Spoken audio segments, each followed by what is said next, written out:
Hi everyone, hope you're doing well. Welcome back to my channel. My name is Rebecca and I'm a 30-year-old mum here in Australia on a low income, and I do videos on parenting, finances and just other lifestyle type of videos. In this video today I'm going to be covering the 3 ways that I balance self-care and parenting together. It is something that I have tried to master in the last 3.5 years. I am somebody other than a mother, and I think that, when you do go through parenting, especially for the first time, especially as the birth mother or the birth parent, you do kind of lose your sense of identity, and it takes you a little bit to find that again. Not only find that, but then implement new ways to look after yourself. How else can you fill somebody else's cup when yours is empty? So my first tip is getting myself ready first. Now my child usually wakes up between like 7:30 to 8:30, sometimes 9, depending on how she slept the night before and when she fell asleep, but those are typically the times that she wakes up. So I will usually wake up even 20 minutes earlier just to get myself ready, either have a shower, I do all of my skincare routine then, just so I feel prepared for the day ahead, whatever that's going to look like, because I've found that the times that I don't, I am so scatterbrained, I am just not myself. I don't even feel like myself. So I think that having this and setting aside time for this is not only beneficial finding your own identity again, but it's beneficial for your self-care because you are putting yourself first in that sense, and you're doing it before your child wakes up so that you are ready. Then that way you can focus on them and getting them ready because you've gotten yourself ready first. The second tip I have for today is setting aside time for yourself.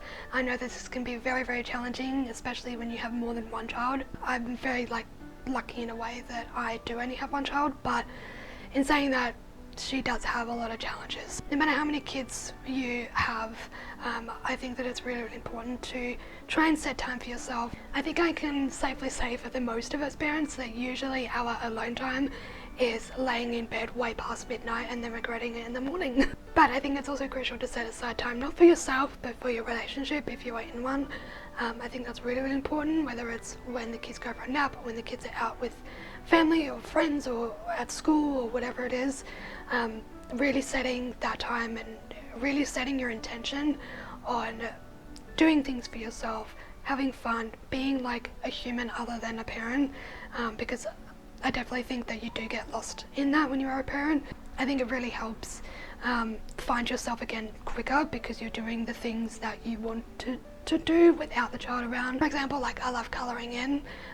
That's just something that I just like to do. I also love gaming. Quite often, my partner and I will game together, or I'll colour in, whether while my daughter's out with my mum or his mum, or even next year when she starts kindy, we're going to have even more time to ourselves, which I think is going to be really, really important for both of us and individually. I think I also need to point out too that I do have a partner and he is very hands-on with our daughter, so it's also beneficial for me in that sense, and for him. We're both very hands-on, so if he needs a break, I'll take her. If I need a break, which is often, I definitely need more breaks than he does. At least that's how I feel, and that's also how he's put it. He's like, no, I'm good.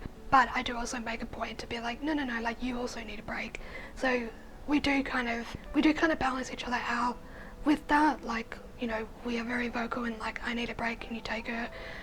And we do have that balance, and we're very, very lucky to work well in that sense. But I understand not everybody has that, so even if it's just before your kids wake up or when they nap, just setting that allocated time to just do whatever, even if it's 10 to 15 minutes, it's better than nothing in my opinion. And also, if you are in the very, very early trenches, I know this is said so many times over and over, but it is true, it does get better. So my third and probably my final tip for this video is not setting high expectations. Even if you do allocate a certain amount of time, okay, when this kid goes to bed, I'm going to do this, and it doesn't happen, they don't go to bed at the time that you wanted, I think just thinking, okay, well, I can just move it, or just not being so rigid about it.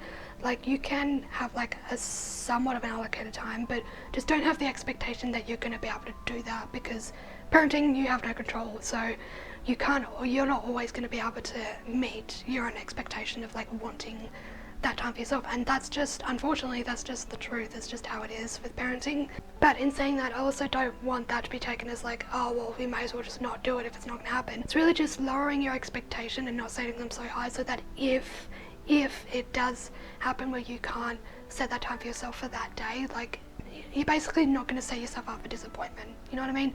And your child's eventually going to go to bed, so whether you just leave it till then or you just move it till the next day or whenever it is. So those are my top 3 tips for this video. I really hope you enjoyed it. Let me know, comment down below any tips you have on this topic, and thank you all for watching, and I'll see you in my next one.